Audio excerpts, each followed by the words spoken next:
Hi everybody, this is Luella Stanley. I am the author of Finlay the First Aid Bear. I'm also CEO of First Aid Action in Brisbane, RTO 31668. But what I wanted to show you today was how to use a defibrillator and to do infant CPR. I'll show you my defibrillator, which is an Australian one. It's called CellAED. So there it is there. And I don't sell them, but please jump onto their website and you can see that more information about the AED. I just love it because it's fantastic. It's small and it goes with me absolutely everywhere that I go. Now, I'm going to show you this first and then I'll show you how to do infant CPR, but it doesn't take away from you actually going to a proper first aid course. So if you can find one in your local area, it's always recommended to do that. So that way you can practice on the mannequins how to do CPR, but also they will have practice defibrillators for you as well. Excuse the dog bed behind. I just noticed that it's just there. I've just kicked the dog outside. But anyway, that's all good. All right. So firstly, the CellAED, it's such a fantastic little machine. Look at the size of it. It's actually quite small. That's my new one that I got sent out by their company. I've joined their program called CellAED for Life, which means that I'm never without a defibrillator when the battery dies or if I've actually used the machine. Here is my old one, which has been actually deactivated. So I'll show you how it works. So to turn the machine on, you actually snap the machine in half. So when you do that, all of this lead that's actually hiding inside the machine comes out, but so the backing comes off as well. And the pads are very, very sticky. I was actually quite surprised on how well the pads actually stick onto the skin. When you're using it on an infant, it does actually show you here that you press the blue button. It gives you the voice prompts. It's like a normal defibrillator. It'll give you the voice prompts to press the blue button if you're using on an infant that's under 10 kilos. And it also shows you how the pads go on, which is a front and back position for an infant. And you can see up the top there, if you're using it on a child and an adult, the pads go on top right and bottom left underneath the breast. It's a fully automatic machine. So once you turn it on, it gives you those voice prompts. And when you pop it onto an infant, so we put one at the front of the chest, then we have to roll our baby over and we stick it on the back there, pretty much between the shoulder blades. And we can just put our baby back onto its back. So always just making sure it's safe around us when we're using a defibrillator. We just want to make sure that we're not going to get a shock. So you don't want to be with your hands if there's a puddle of water. We're not on a metal surface, we're on a desk, which is also a lot easier to do infant CPR when you're on a higher surface, but just make sure that there's no danger around you. The machine talks to you, it lets you know when it's analysing to stand clear, and it'll tell you to stand clear if you have to put if the machine puts a shock through. So it's fully automatic. Some machines you actually have to press a button to put the shock through, but this one's a fully automatic machine. And once you use it though, it is a one use only with this brand, but the battery life of the machine is 20 shocks.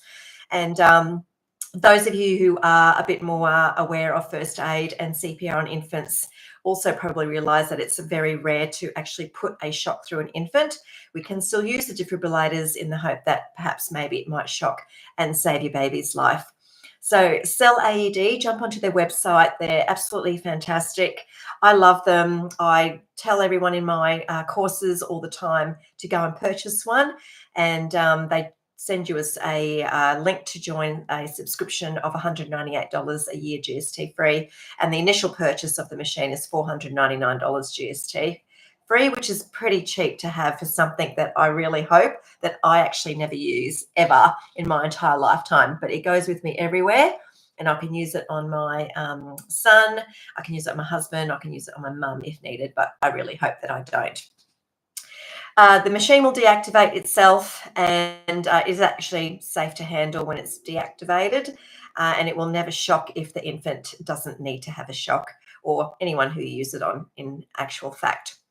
All right, so I'm just going to take the defib off and I'll show you how to do infant CPR. You can see that's actually sticking quite well. Having a bit of difficulty trying to get it off my mannequin's chest. So I'll just take it off here. Yeah, just absolutely wonderful machines. You might have already one in the workplace and are already familiar with them, but these are just fantastic. They're just so portable. And as I said, they go with my husband and I absolutely everywhere that we go. All right, infant CPR then. So you never know when you might need to do CPR. As I said, please go to a first aid course, but I will definitely give you the basics. Internationally, we follow the steps of what we call doctors ABCD. And the first thing is that we always just make sure it's safe for you to, approach any casualty. Make sure there's no danger, no electrical leads, that you're going to be a casualty yourself. After danger, we check a response. So those of you with babies, you probably remember if you were touching their hands, if they were responsive, they'd close in on your hand, or if you tickled their feet, then the foot would actually react. So if the baby's responsive, generally touch and also talking to them. Jack, sweetheart, wake up, darling, wake up. If there's no response, then make sure you grab your phone and you send for help. So knowing how to do that on your mobile phone, so be familiar with, whatever type of phone you have, how to do that, and even teach your kids how to do that, so that way you can continue with your CPR on the infant. So calling for help, sending for help. If you're out and about, call for a defibrillator. A lot of shopping centres, a lot of places, clubs have got defibrillators available that you can use on infants as well. So it's danger, check a response, send for help and an AED. You then check the baby's airway. All we're doing here is looking in the baby's mouth. You're looking to see if there's any vomit in their mouth at all. If you do see a bit of vomit, don't just turn their head to the side. We turn the whole baby onto the side. This one's a bit stiff, this doll. But anyway, we try to scoop it out with our fingers. If you're not familiar with this baby, wear gloves. But if it's your own, you're not going to worry about putting gloves on or using a face shield to do the CPR with. So turn them onto their side only if you have to clear out their mouth.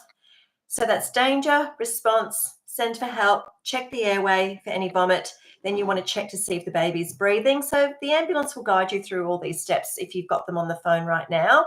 Also a good idea to have your phone on loudspeaker or get your child to, teach them how to do that. So that way the ambulance can help you while you're doing this.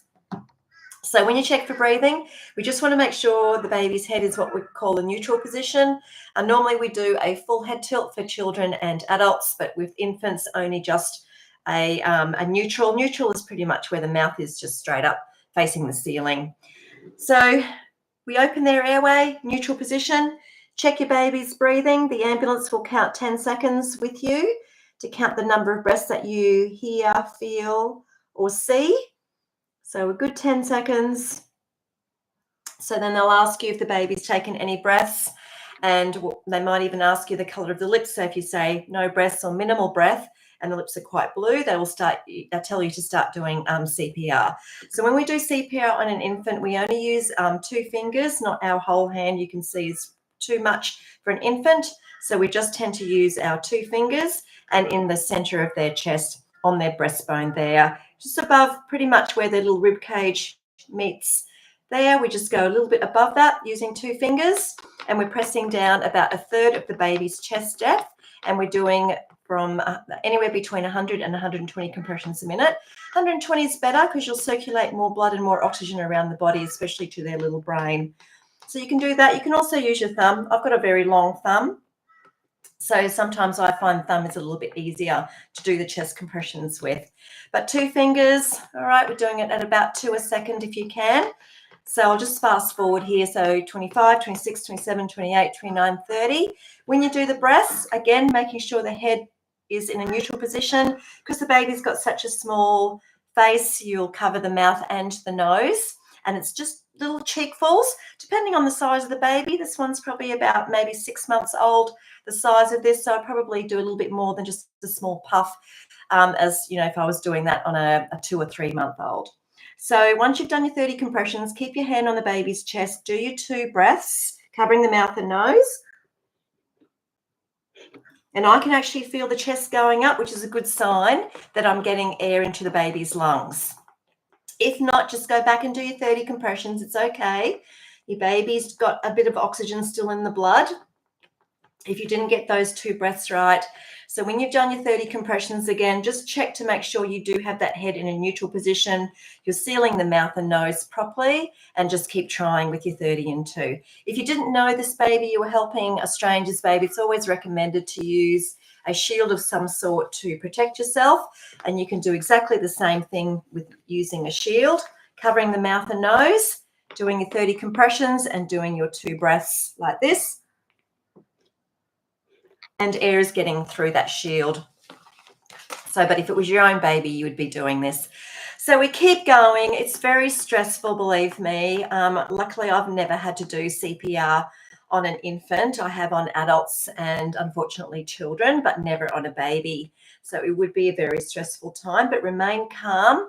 If you've got the ambulance on the phone, then they will definitely guide you through and keep you calm as well. So keep going with 30 and 2, 30 and 2, either until your baby starts to breathe or the ambulance come and take over.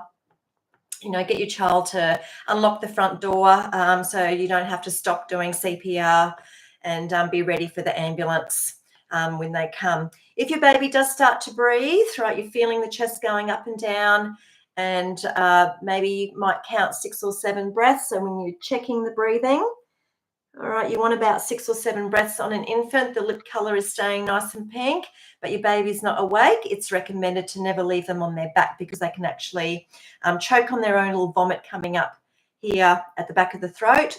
So we always put our baby onto our side, which we call the recovery position. And you can hold your baby in the recovery position too, simply by holding them like that with the mouth facing down to the ground, so any vomit can still drain away from their little mouth.